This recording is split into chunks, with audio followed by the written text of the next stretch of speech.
Mes chers téléspectateurs, aujourd'hui, nous allons voir un grand reportage sur le lait sauvage dans les grandes steppes de Latran. Le lait vit en petits troupeaux. Ce sont des créatures assez pataudes et lentes, d'origine herbivore ou granivore. Les laits se déplacent souvent en troupeaux, comme nous pouvons le voir ici. Des troupeaux mais très petits, de 2 ou 3 individus à peine. Ils avancent en suivant une formation, les mâles devant et les femelles derrière. Les petits généralement se mettent au milieu, il n'y en a pas là dans notre cas d'étude. Donc comme vous pouvez le voir ici, le lait se nourrit essentiellement de miettes de biscuits et de petites céréales qu'il trouve dispersées. Il essaye de les manger avant les fourmis.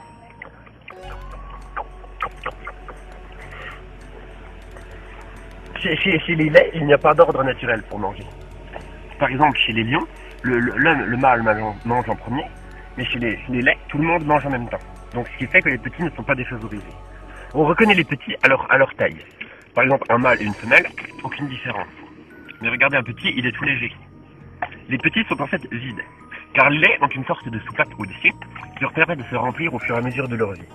Lorsque leur vie est terminée, ils sont généralement chassés ou morts, naturels, et finissent par arriver dans nos assiettes. Nous suivons le chemin d'un lait. Donc nous allons prendre ce petit laitot. Un petit laitot est le petit du lait, évidemment. Le petit laitot a un cri assez reconnaissable, je vous le fais entendre. Or qu'un grand lait.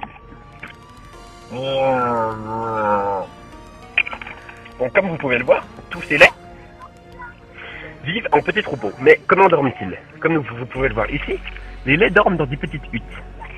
Ils dorment debout, alignés, l'un contre les autres, dans ces petites huttes.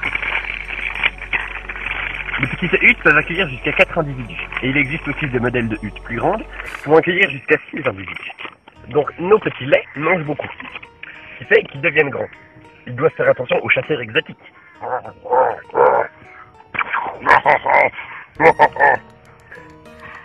Malgré les chasseurs exotiques, les laits courent assez vite. Même s'ils sont assez patos, le chasseur reste le plus lent. Le chasseur est obligé de tendre des pièges aux petits laits. Comme par exemple, installer un faisceau lumineux laséroïde. Il l'installe là, il va traquer les laits. Et au passage des laits, le faisceau se déclenche. Et le chasseur peut donc tuer les laits. Imaginons que ce lait ait été tué par le chasseur. Que devient-il? Ce lait est ensuite transporté par le chasseur. De la manière suivante, le chasseur reprend sa lampe sur le dos, évidemment, au prix où ça coûte. Il ligote le lait et il le tire jusqu'à son camp de chasseur, où il peut boire un coup. Ensuite, ce lait est ensuite empaqueté pour finir dans vos assiettes. Bon appétit les enfants!